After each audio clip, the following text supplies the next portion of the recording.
নমস্কার, আমি ডক্টর কৌশিক সরকার, consultant urologist. আজকে আমরা কথা বলবো কিডনি স্টোন নিয়ে। কিডনি স্টোন আজকালকার যুগে অত্যন্ত কমন প্রবলেম। আমাদের কনসালটেশনের একটা মেজর অংশ হচ্ছে কিডনি স্টোন নিয়ে যারা আমাদের কাছে আসে। সবাই পেশেন্ট বলে যে স্যার আমরা আল্ট্রাসাউন্ড করলাম, একটা পাথর বেরিয়েছে আমাদের কিডনিতে। সব কিডনি স্টোনের কিন্তু সার্জিক্যাল ট্রিটমেন্ট লাগে না, আমরা বলে দিই। আমরা কোন কিডনি স্টোনের চিকিৎসা করি? 5 থেকে 6 মিলিমিটার অবধি পাথর আমরা সাধারণত কোনো চিকিৎসা করি না। 6 মিলিমিটারের বেশি হলে তখন চিকিৎসার কথা উঠছে।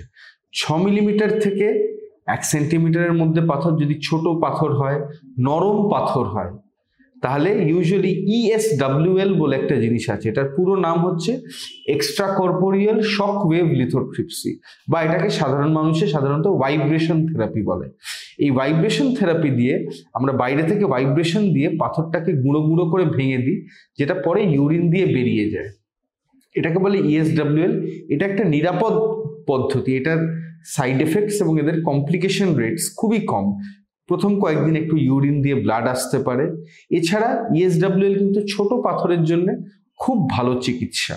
ESWL এর অ্যাডভান্টেজ হচ্ছে এটা ইউজুয়ালি পেনলেস হয়। খুব বেশি হলে আমরা কিছু সিডেশন দিয়ে থাকি আমরা। এটা ডে কেয়ার হিসেবে করা যেতে পারে। আপনি সকালবেলা এলেন, বিকেলবেলা বাড়ি চলে গেলেন।